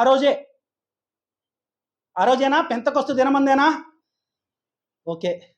ఇప్పటి వరకు భూమి మీద ఆ రోజు వెలిగించబడినటువంటి ఆ సువార్త జ్యోతి, ఆ బడ్డ ఎగిలేటటువంటి ఆ జ్వాల ఆపగలిగిన వాడు ఎవడన్నా ఉన్నాడా ఈ రోజు వరకు? దేవునికి మహిమ కలుగునుగాక. గగనము చీల్చుకొని దిగి వచ్చాడు, గాలి వలె శబ్దముగా దిగి వచ్చాడు, అగ్నిలాగా దిగి వచ్చాడు, అగ్ని చేత అభిషేకించాడు. ఆ అభిషేకంతో ఆరంభించబడినటువంటి ఆ సువార్త పరిచర్య నేటి వరకు కూడా కృప నుంచి అధిక కృపకెళ్తుంది, మహిమ నుంచి అధిక మహిమకు వెళుతుంది, ఆశీర్వాదం నుంచి అంతకంతకు గొప్ప ఆశీర్వాదానికి చేరుతుంది. ఇది కదా ఆత్మ పూర్ణత అంటే. పిరికి పేతురు నిలవబడి చెప్తే 3000 మంది మారారు. ఏంటా క్రియాశక్తి? ఎక్కడి నుంచి వచ్చింది? అగ్నిలాగా దిగి వచ్చింది. గాలి, శబ్దము, అగ్ని అదుపు చేయగలిగిన వాడు ఎవడన్నా ఉన్నాడా? నువ్వే ఒక సునామీ అవుతావు. నువ్వే ఒక గొప్ప శబ్దం. వాక్కు ఆది యందు వాక్యం ఉండెను, వాక్యము దేవుని వద్ద ఉండెను, వాక్యము దేవుడై ఉండెను. నీ నోట్లోంచి వచ్చేటటువంటి ఆ సువార్త వాక్యము ప్రపంచాన్ని సైతం తలకిందులు చేయాలి. పౌలు బర్నబాలు, పౌలు శీలలు వస్తుంటే ఏం పలికారు సాక్ష్యము? ఇదిగో లోకాన్ని తలకిందులు చేసే వాళ్ళు వస్తూ ఉన్నారు.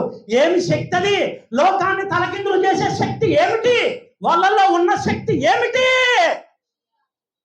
క్రియాశక్తి, కార్యసిద్ధిని కలగజేసేటటువంటి గొప్ప బలాధిక్యము ఉంటుంది వాక్యములో.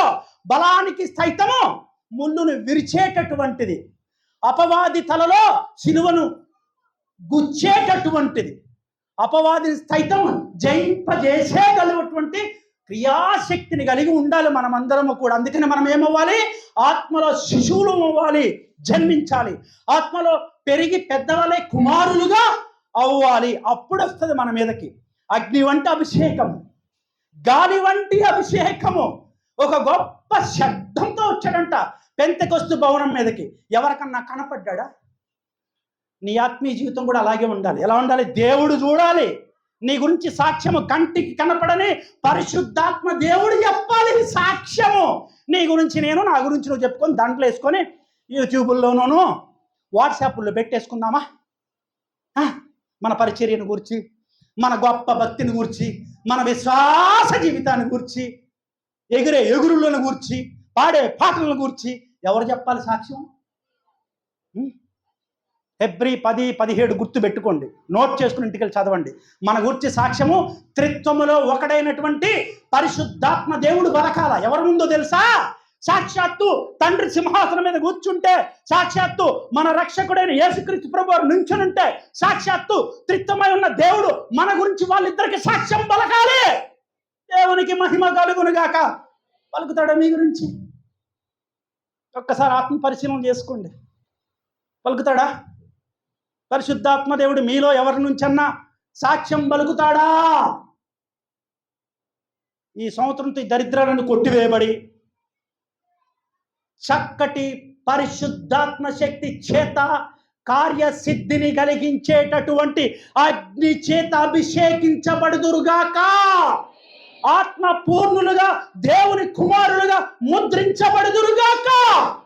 ఇది క్రైస్తవ జీవితం అంటే. చర్చికి రావటం ఒకటే కాదు, చర్చికి రావాలి, దేవుని సన్నిధిలో కృప నుంచి అధిక కృపలోకి వెళ్ళాలి, అభిషేకం నుంచి అధిక అభిషేకంలోనికి వెళ్ళాలి.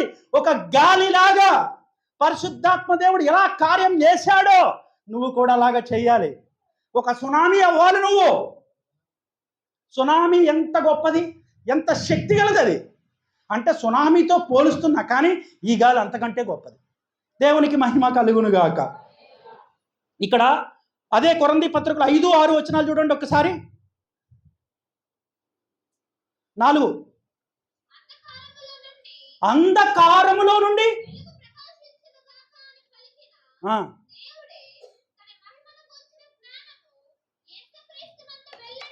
ఒకటి మహిమ, 2 జ్ఞానము, 3 క్రీస్తు.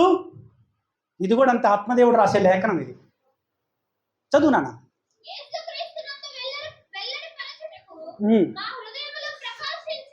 ఎవరి హృదయంలో ప్రకాశించిందట?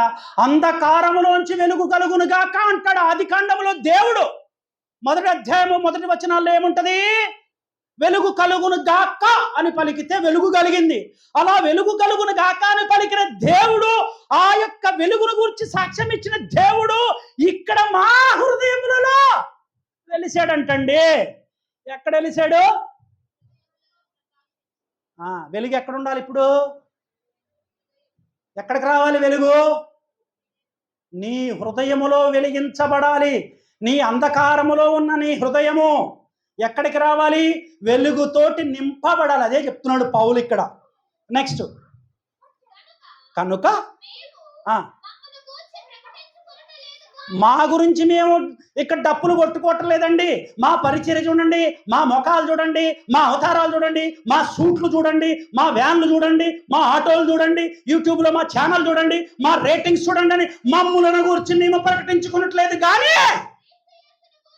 క్రీస్తు యేసును గూర్చి మేము ప్రకటించుచున్న ప్రభువును చూడండి. మా దరిద్రపు ముఖాలను చూడొద్దు.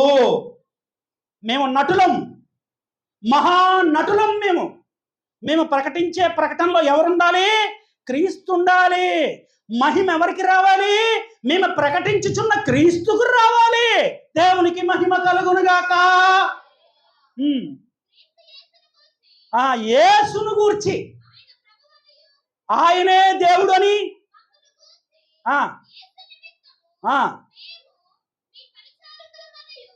మేము మీ పరిచారకులు, మీతో సేవ చేయించుకోవడానికి రాలే. మేము సేవకులము. మేము మీ పాదాలు గడగాలా? మేము మీకు సేవ చేయాలా? మీరు వచ్చి మా ఇళ్ళల్లో సేవ చేస్తే మేము ఎవరమవుతాము? చేయించుకునే వాళ్ళం అవుతాం. మేము సేవకులం కాబట్టి మేము చేయాల్సింది సేవే. సేవ చేయించుకునేవాడు సేవకుడా, సేవ చేసేవాడు సేవకుడా? ఎంత గొప్పగా ఉందో తెలుసా లేఖనం. చూడండి, సర్వ సత్యములోనికి రండి.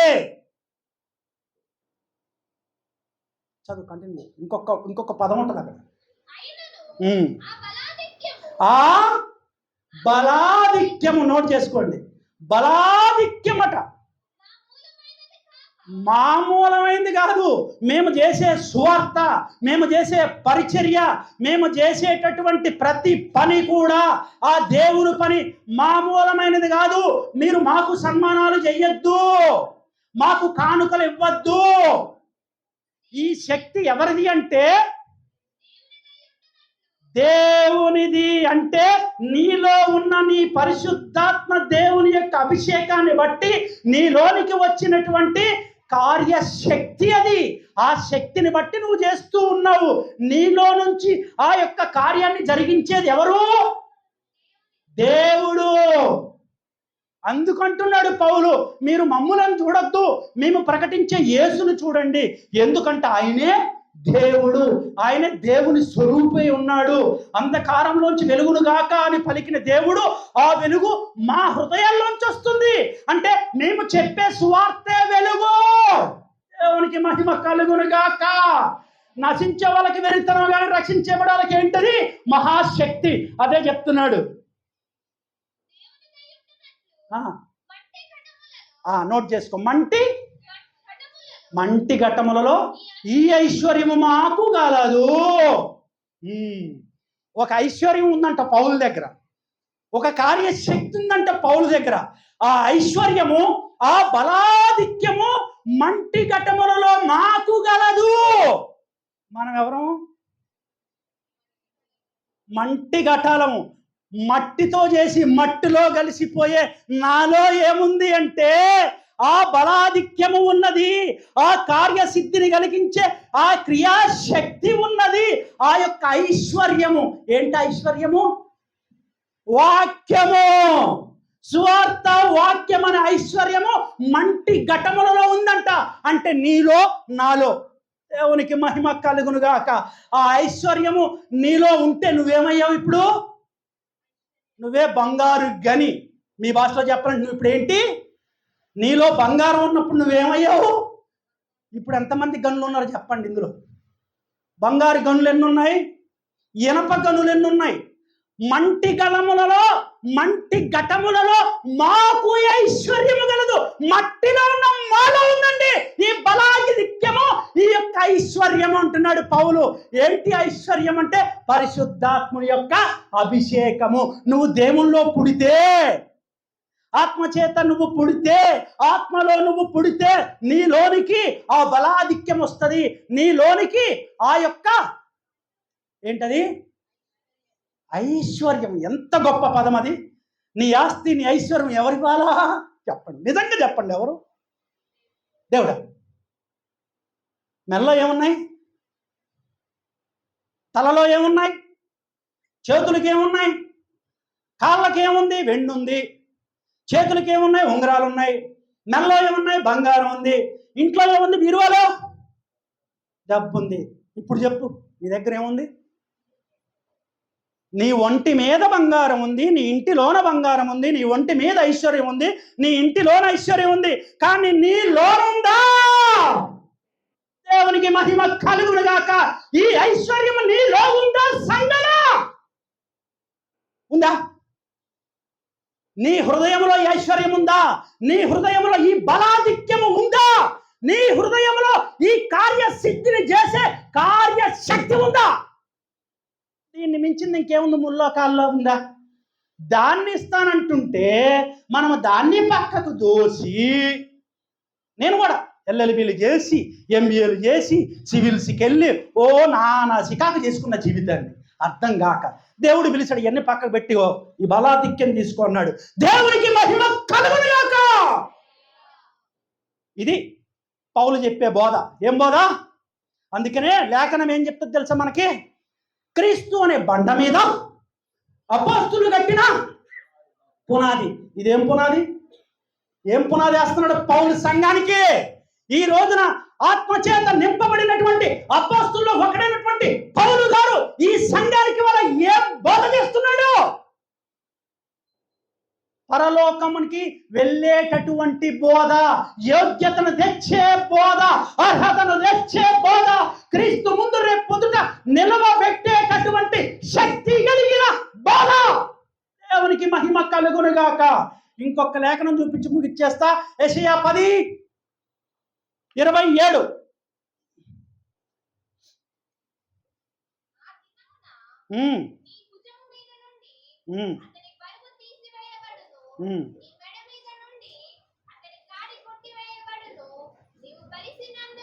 నీవు బలిసినందున, అండర్లైన్ చేసుకోండి అక్కడ, బలిసినందున. దేవునికి మహిమ కలుగునుగాక. దేవుని యొక్క ఇక్కడ బలవటం అంటే ఏంటి? నీవు బలిసినందున. బలుపు మనం వాడుతుంటాం కదా, బాగా రోజు వాడతాం, మన ఇంట్లో బాగా వాడతాం. ఆ బలుపు కాదు ఈ బలుపు. ఇదొక బలుపు, అదొక బలుపు. తేడా ఉంది చాలా. నక్కకి నాగలోకి అనుకున్న తేడా ఉంది. ఇది లేఖనం. బలుపు నీవు బాగా బలిసినందున. ఇది నాకు ఫస్ట్ అర్థం కాక ఇంగ్లీష్ బైబిల్ ఎతికా. ఇంగ్లీష్ బైబిల్ ఏముంటుంది తెలుసా? అనాయింటింగ్, అభిషేకము. దేవునికి మహిమ కలుగునుగాక. ఏంటి?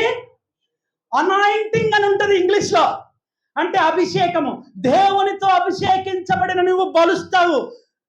పచ్చిగల చోట్ల నిన్ను పరుండ చేయుచున్నాడు. బలమైన పచ్చిక అంటే ఏంటి? వాక్యం అనే పచ్చికతో మేసిన నువ్వు, గొర్రెవైన నువ్వు ఎలా ఉంటావు? దృఢంగా, కొవ్వు బట్టి బాగా ఆరోగ్యంగా ఉంటావు. ఆ బలుపు ఇది. ఇది ఏ బలుపు అంటే దైవానుసారమైనటువంటిది, దైవికమైన లక్షణం ఇది. అంటే ఎప్పుడైతే నువ్వు ఆత్మచేత అభిషేకించబడతావో అప్పుడు నువ్వు ఏమవుతావంట? ప్రతి కాడి విరగగొట్టబడుతుంది. ఎప్పుడైతే దేవుని అభిషేకం వచ్చిందో అపవాది యొక్క దాస్యపు కాడి విరగగొట్టబడుతుంది. మీకు అర్థమయ్యే రీతిగా ఒక్కటి చెప్తాను, జాగ్రత్తగా వినండి. ఇప్పుడు ఒక సామాన్యుడు ఉన్నాడు బైబిల్లో. ఆ సామాన్యుడిని తండ్రి కుటుంబము త్రోసివేశారు. నువ్వు పనికిమాలినోడివి, నీ వల్ల మాకు ఎటువంటి లాభము లేదు, నీ వల్ల మాకు ఎటువంటి ఉపయోగము లేదు, పోయి గొర్రెలు కాసుకోపో అని చెప్పి గొర్రెలు అప్పచెప్తారు, నువ్వు దీనికే పని చేస్తావు పో అని. ఆ యొక్క పనికిమాలినోడని ముద్రించబడినవాడు ఆ సామాన్యుడు పోయాడు, గొర్రెలు పట్టుకొని పోయాడు. పోయి గొర్రెలు మేపుతూ మేపుతూ మేపుతూ స్తుతిస్తూ ఉన్నాడు దేవుణ్ణి, ఆరాధిస్తూ ఉన్నాడు దేవుణ్ణి, గానాలు ప్రతిగానాలు చేస్తూ ఉన్నాడు దేవుణ్ణి. ఇంతలో ఇందాక అనుకున్నాం కదా, ఏంటది? క్రియాశక్తి గగనము చేయించుకొని ఆ క్రియాశక్తి రానే వచ్చింది ఆ సామాన్యుల్లోకి. ఎప్పుడైతే ఎందుకు పనికిరాడని తీసివేసిన సామాన్యుడు, ఎందుకు పనికిరావని తోసివేసిన సామాన్యుడు, తీసివేసిన రాయి లాంటి సామాన్యుడు లోనికి ఎప్పుడైతే క్రియాశక్తి ప్రవేశించిందో అప్పుడేమయ్యాడంటే మొట్టమొదటిగా సింహాన్ని జీల్చి అవతల పడేశాడు. ఈయనెవరు? దావీదు. దేవునికి మహిమ కలుగునుగాక. అతని కుటుంబ సభ్యులే అతన్ని తీసేశారు, తోసేశారు. పనికిరాని వాడురా నువ్వు అని చెప్పి గొర్రెని చిప్ప కాసుకోపో అని చెప్పేసి ఇంట్లో చెల్లగొట్టి పంపించేస్తే దావీదులోనికి వచ్చింది ఒక శక్తి. అదే క్రియాశక్తి, అదే కార్యసిద్ధిని కలగజేసేటటువంటి బలాధిక్యము, అదే ఐశ్వర్యము వచ్చి పట్టుకుందండి. ఎవరినంటే ఒక సాదా సీదా గొర్రెల కాపరిని పట్టింది. ఆ తర్వాత ఏమయ్యాడు ఈ సామాన్యుడు? అద్భుతాలు చేసి అద్భుతకారుడయ్యాడు. దేవునికి మహిమ కలుగును గాక. సింహాన్ని చీల్చి అవతల పడేశాడు, ఎలుగుబంటుని చీల్చి అవతల పడేశాడు, శత్రువైన గొలియాతుని సైతం తలకాయ తీసి పక్కన పెట్టేశాడు. ఈయనెవరు? సామాన్యుడు. ఈ సామాన్యుల్లోనికి దేవుడు ఏం పంపించాడు? క్రియాశక్తిని. ఈరోజు నీ మీద కూడా ఆ క్రియాశక్తిని పంపించబోతూ ఉన్నాడు ఈ ఆదివారం పూట. దేవునికి మహిమ కలుగును గాక. సామాన్యురాలుగా ఉన్న నీవు, సామాన్యుడిగా ఉన్న నీవు అద్భుతములు చేసేటటువంటి దేవుని గొప్ప సైనికుడుగా రూపాంతరము చెందుదువు గాక. ఆమేన్. అట్లాగా ఆ సామాన్యుడు ఏమయ్యాడు? చరిత్రని సృష్టించే గొప్పవాడయ్యాడు.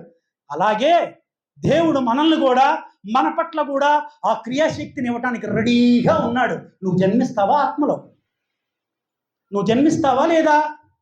జన్మించకపోతే ఆత్మలో జన్మించాల్సిందే, లేకపోతే మనకి పరలోకము లేదు. ఉందా? మొట్టమొదటిగా సింహాన్ని చంపాల.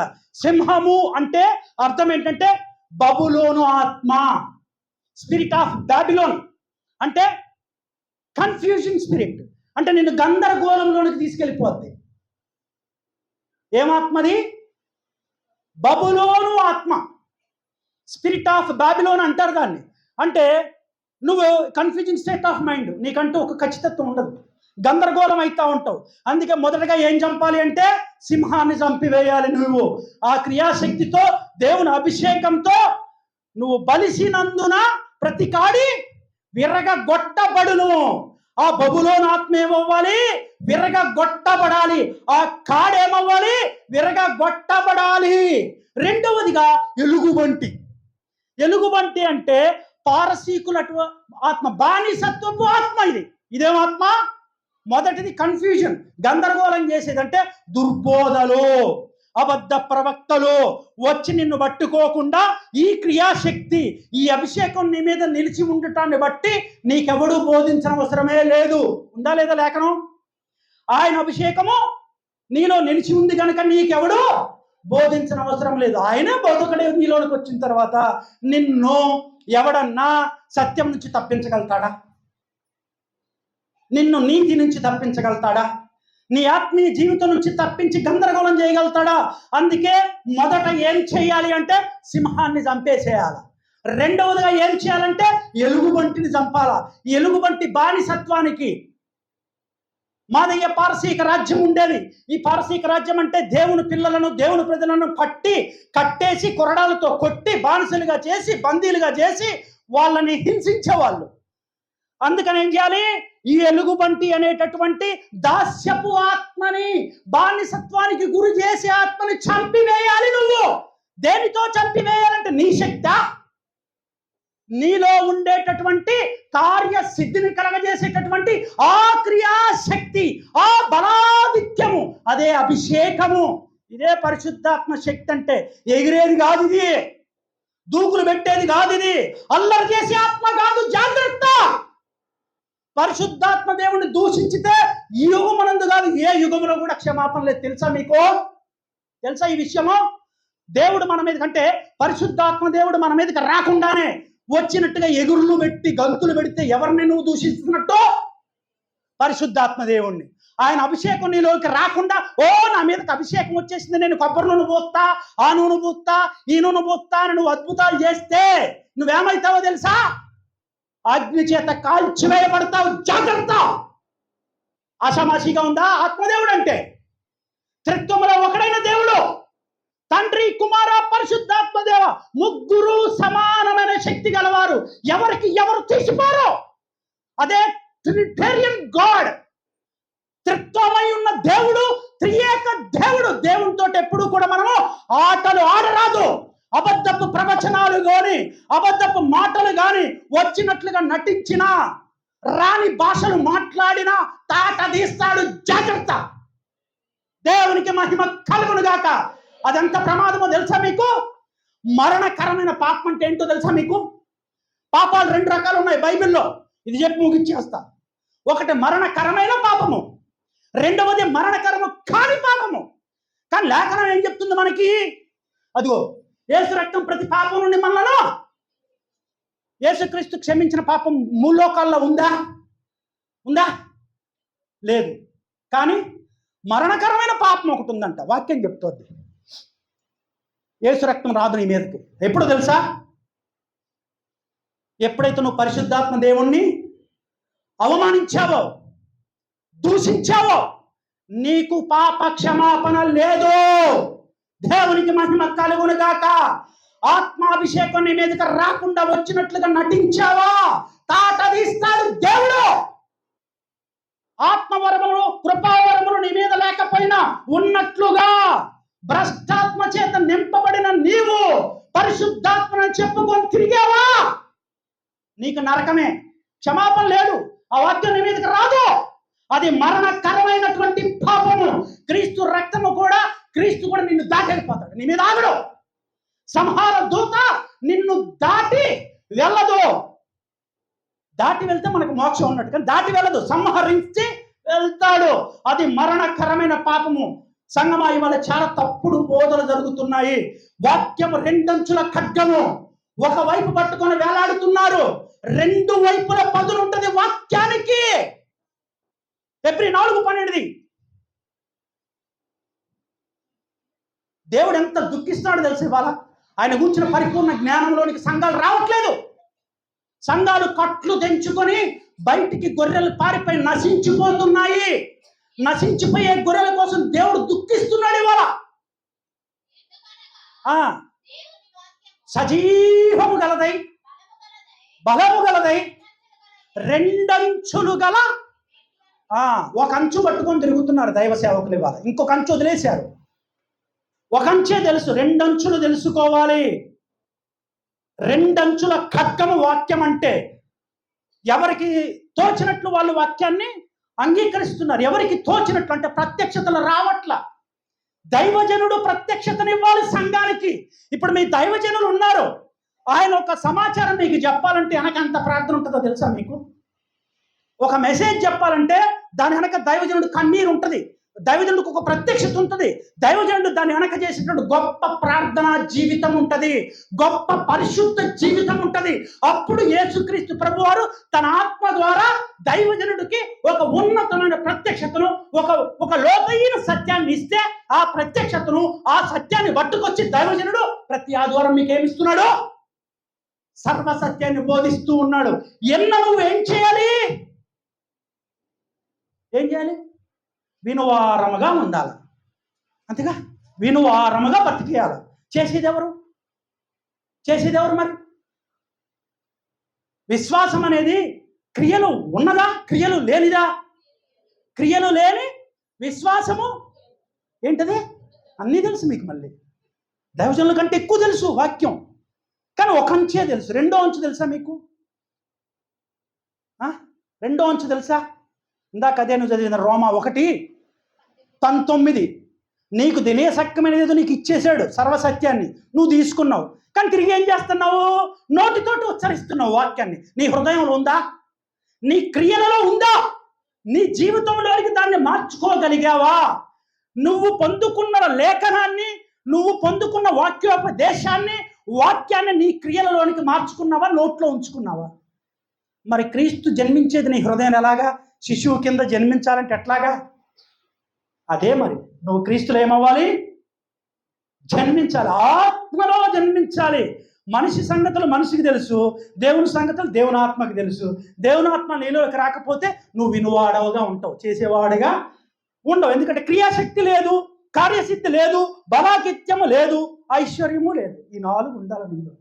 4 కలిపితేనే అభిషేకము, పరిశుద్ధాత్మ, దేవుని యొక్క క్రియలవే. దేవునికి మహిమ కలుగునుగాక. మీకు ఒక గొప్ప విషయం చెప్తాను. 33:4 యోబు తీయండి. పరిశుద్ధాత్మ దేవుడు అంటే అందరూ అనుకుంటున్నారు తండ్రి కుమార పరిశుద్ధ త్రిత్వమైన దేవుడు కదా. తండ్రికి ఎక్కువ శక్తి ఉంటుంది, కుమారుడు కొంచెం తక్కువ ఉంటుంది, ఆత్మకి ఇంకొంచెం తక్కువ ఉంటుంది అనుకుంటున్నారేమో.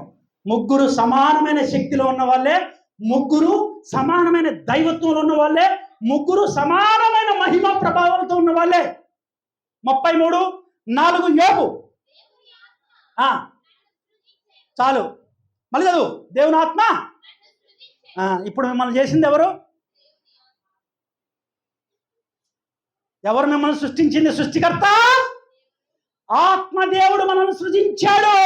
దేవునికి మహిమ కలుగునుగాక. ఇప్పుడు రోమా 8:11 ఆత్మదేవుడు అంటే ఏంటో అర్థమవుతుంది వాళ్ళ మీకు. నిన్ను సృజించింది ఆయనే. మృతులలో నుండి యేసును లేపిన ఆత్మ, దేవునికి మహిమ కలుగునుగాక.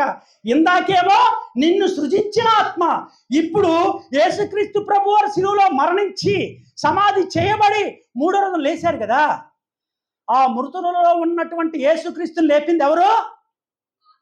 మృతులలో నుండి యేసును లేపిన ఆత్మ, దేవునికి మహిమ కలుగునుగాక. నిన్ను సృజించింది ఆత్మదేవుడు, నిన్ను పునరుత్థానంలోనికి, మరణంలో నుంచి మరణానికి కొత్త జీవితాన్ని ఇచ్చేది కూడా ఆత్మదేవుడే. నువ్వేం చేస్తున్నావు ఇవాళ? ఆత్మదేవుణ్ణి ఏం చేస్తున్నావు? తొక్కుతున్నావు ఆయన్ని. నీ యొక్క మనస్సాక్షిలో ఉండి నీ మనస్సాక్షితో నడుపుతాడు ఆయన. నరుడు ఆత్మ యెహోవా పెట్టిన దీపము. ఏంటది? నరుడు ఆత్మ యెహోవా పెట్టిన దీపము. ఆ దీపానికి నూనె ఎవరు? కరెక్ట్మా?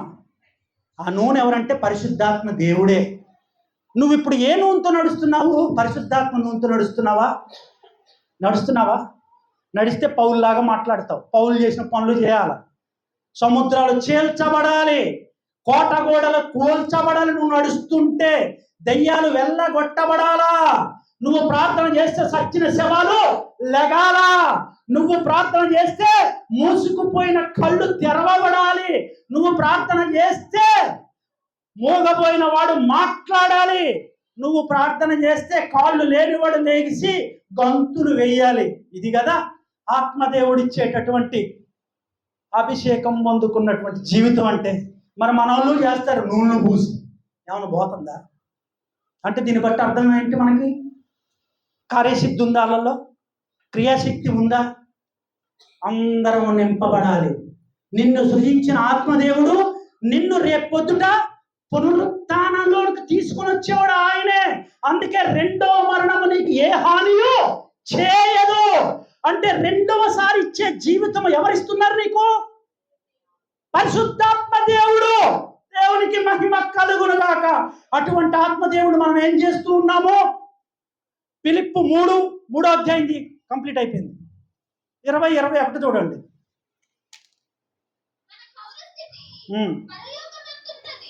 మన పౌరస్థితి ఎక్కడుందట?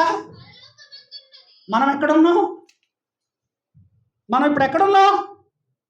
భూమి మీద ఉన్నాం. మన పౌరస్థితి ఎక్కడుంది? ఎప్పుడైతే నువ్వు బాప్తిసం తీసుకున్నావో, ఎప్పుడైతే పడుకోబెట్టారో నీళ్ళల్లో నిన్ను, ఆ రోజు నువ్వు చచ్చిపోయావు. నిన్ను పరిశుద్ధాత్మ దేవుడు ఏం చేశాడు? మృతులలో నుండి యేసును లేపిన ఆత్మ నిన్ను కూడా ఆ రోజు క్రీస్తులో మృతమై ఉండగా నిన్ను లేపాడు ఆయన. ఇప్పుడు నీ పౌరసత్వం ఎక్కడుంది? భూమి మీద ఉందా? పరలోకములో ఉంది నీ పౌరసత్వం. నువ్వు ఇక్కడ తిరుగుతున్నావు, స్థలాలు కొందామని, పొలాలు కొందామని, ఇల్లులు కొందామని, బంగారం కొందామని, మట్టి మశానం కొందామని తిరుగుతున్నావు ఎడబడి. ఆత్మ చెప్పుచున్న మాట చెవిగలవాడు వినుగాక. నువ్వెవరిప్పుడు? పరలోక వాసివి. నీ పౌరసత్వం ఎక్కడుంది? ఆత్మదేవుడితో పాటు అక్కడ పెట్టాడు, భద్రపరిచాడు నీ పౌరసత్వం, నీ సిటిజన్షిప్. నువ్వే సిటిజన్ ఇప్పుడు? హెవెన్, పరలోకపు వారసత్వం కలిగి పరలోకములో నువ్వు నీ పౌరసత్వం దాచబడి ఉంది. ఇక్కడ నిమిత్త మాత్రుడుగా ఉన్నావు. ఇది తెలుసుకోవటానికి ఆత్మదేవుడు రావాలి మీలోనికి. ఆయన వస్తే అప్పుడు చెప్తాడు సర్వసత్యమేమిటో. ఇప్పుడు మనకిచ్చిన జీవం ఎందుకు ఇచ్చాడు? మనం క్రీస్తుతో పాటు చనిపోయామా లేదా? బాప్తిసం చనిపోయాం కదా, ఒప్పుకుంటారా? చచ్చిపోయాగా. ఇప్పుడు మనకు నూతన జీవం ఇచ్చాడు. ఈ నూతన జీవం ఎందుకు ఇచ్చాడు? మనకి తిని తాగటానికే. దైవికమైన లక్షణాలను కలిగి బ్రతకడానికి. నెంబర్ 1 దానికి దైవికమైన లక్షణాలు. ఆ యొక్క దేవుని యొక్క జ్ఞానాన్ని ఆత్మదేవుడి ద్వారా పొందుకొని, ప్రత్యక్షతను పొందుకొని, లోతైన సత్యాన్ని తెలుసుకొని, సంఘముతో సహవాసం చేస్తూ, మీ దైవజనుడు ఇచ్చే బోధన అంగీకరిస్తూ, మీరు ఎలాగంటే దైవికమైన లక్షణాలను పోలి బ్రతకాలి. శరీరానుసారులుగా, లోకానుసారులుగా బ్రతకడానికి వీలే లేదు. మీకు ఇచ్చిన జన్మ ఎందుకంటే నూతన జన్మ, ఆ దైవానుసారమైన చిత్తంలోనికి రావడానికి. యేసుక్రీస్తు ప్రభు 3 రోజులు పునరుత్థానం ఎక్కడికి వెళ్ళిపోయాడు? పరలోకం వెళ్ళాడు. మన ఆయనతో పాటు పునరుత్థానం పొందుకుని మనం ఎక్కడికి వెళ్ళాలి? భూమిలోకి వెళ్ళాలా, పైకి వెళ్ళాలా? మన పౌరసత్వం కింద ఉందా, పైన ఉందా? మరి మనం ఎక్కడికి వెళ్ళాలి? అక్కడికి వెళ్ళాలంటే ఎవరు రావాలి? పరిశుద్ధాత్మ దేవుడు మనలో కార్యం చేయాలంటే నువ్వేమవ్వాలి? జన్మించాలి, నూతనముగా జన్మించాలి, కుమారుడుగా అంగీకరించబడాలి, సిలువను మోయాలి, శ్రమలను గెలవాలి, క్రీస్తుతో మరణించాలి, క్రీస్తుతో పునరుత్థానమై లెగాలి, క్రీస్తుతో పాటు పరలోకంలో తండ్రి రాజ్యములో తండ్రి కుడి పార్శ్వమున ఆయన సింహాసనమున కూర్చోవాలి. దేవునికి మహిమ కలుగునుగాక. ఇందుకోసం ఇచ్చాడు మనకు నూతన జన్మ. ఎందుకు ఇచ్చాడు? పౌరసత్వం పరలోకంలో పెట్టాడు, మన బాడీల్ని ఎక్కడ పెట్టాడు. ఇప్పుడు అర్థమైందా లేదా? మన బాడీలు ఎక్కడున్నాయి? ఇక్కడ ఉన్నాయి. పౌరసత్వం ఎక్కడుంది? ఇప్పుడు ఇంట్లో ఆడవాళ్ళు ఉంటారు, ఏమంటారు? పెళ్ళైన తర్వాత ఇంటికి వస్తే తల్లిదండ్రులు ఏమంటారు? పుట్టినిల్లు మెట్టినిల్లు. పుట్టినింట్లోంచి పెళ్ళవగానే ఏమైద్ది? మెట్టినిల్లు. ఇక్కడ మా ఇంటిదానే కాదమ్మా, ఏమని చేయాలంటే మీ ఆయన్ని అడుగమ్మా, మీ అత్తగారిని మామగారిని అడుగమ్మా. వాళ్ళ పర్మిషన్ ఎందుకు ఇవ్వాలి నీకు? మీ అమ్మ నాన్న పర్మిషన్ సరిపోదా? నువ్వు బాప్తిస్మములో వధువు సంఘము వరుడితో నిశ్చితార్థము చేయబడ్డది. దేవునికి మహిమ కలుగునుగాక. నువ్వు వధువు అనే నువ్వు, సంఘం అనే నువ్వు, క్రీస్తు అనే వరుడితో నిశ్చితార్థము చేయబడ్డావు. అదే బాప్తిస్మము. ఇక నుంచి నువ్వు ఎవరికి అనుకూలంగా బ్రతకాలి? మీ అమ్మ నాన్నక? ఎవరికి? దేవునికి. నువ్వు నిశ్చితార్థం చేయబడి ఉన్న వధువు వరుడివి, సంఘానివి. సంఘం యొక్క పౌరసత్వం ఎక్కడుందంటే క్రీస్తులో ఉంది, క్రీస్తుతో ఉంది. ఎఫెసీ పత్రిక 1వ అధ్యాయము 5, 6 చూడండి, ఇటు చూడండి, ఇటు చూడండి. జగతి పునాది వేయబడక మునుపు ఆయన మనలను ప్రేమతో క్రీస్తులో ఏర్పాటు చేసుకున్నాడు. అప్పటి చిత్తం ఇది. ఆయనలో మనం ఉండాలి అనే దేవుంది ఎప్పటిది? జగతి పునాదు వేయబడకమని చిత్తం. ఆ చిత్తము ఈ సంవత్సరము నూతన దినముల నుంచి మనము దేవుని ఆత్మచేత నింపబడి మన పౌరసత్వం పరలోకంలో ఉంది కాబట్టి మనమందరము కూడా ప్రభు యొక్క ఆత్మను పొందుకొని తిరిగి ఆయన ముందు నిలవబడి ఆయనతో పాటు పరలోకంలో చేరుదుముగాక. ప్రార్థన చేసుకుందామా? పరిశుద్ధుల ప్రేమ కలిగిన తండ్రి, మీకే స్తోత్రములు స్తుతులు కలుగును గాక. అవును ప్రభు, ఆత్మలో ఆరిపోయి ఉన్నాం ప్రభు. ఆత్మను ఆర్పకుడి అని మీరు చెప్పి ఉన్నారు తండ్రి. ఆరిపోయిన ఆత్మలన్నీ ఈ నూతన సంవత్సరంలో ప్రవేశించుచుండగా ఆ రోజున పెంతెకొస్తు భవనములో దివి నుంచి దిగి వచ్చిన పరిశుద్ధాత్మ దేవ ఆ రోజున ఏ రీతిగా అగ్ని చేత మీరు దిగారో, అగ్నిలాగా దిగారో, ఆ అగ్నిని పోలి అగ్ని చేత మీ యొక్క పరిశుద్ధాత్మ శక్తి చేత మరలా మీరందరూ నింపబడుదురుగాక. మీ యొక్క పరిపూర్ణతను పొందుకొని మీ రాకడలో నిలవబడుదురుగాక. అయ్యా, రెండో రాకడ కొరకు మమ్మల్ని సిద్ధపరచమని ప్రార్థిస్తున్నాం ప్రభువా. విన్న వాక్యము వీరి జీవితములలో నిరర్థకము నిష్ప్రయోజనం అవ్వకుండా నూరంతలుగా ఫలించినట్లుగా కృపను అనుగ్రహించమని ప్రార్థిస్తున్నాను తండ్రి. బోధించిన నేను భ్రష్టున్నైపోకుండా మీ గాయములలో నన్ను మరుగు చేసి రక్షించమని అడుగుతున్నాను తండ్రి. మహిమా ఘనత ప్రభావములు మీకే కలుగునుగాక. మీ నామము హెచ్చించబడునుగాక. క్రీస్తు పేరిట ప్రార్థించుకొని పొందుకున్నాను తండ్రి. ఆమేన్.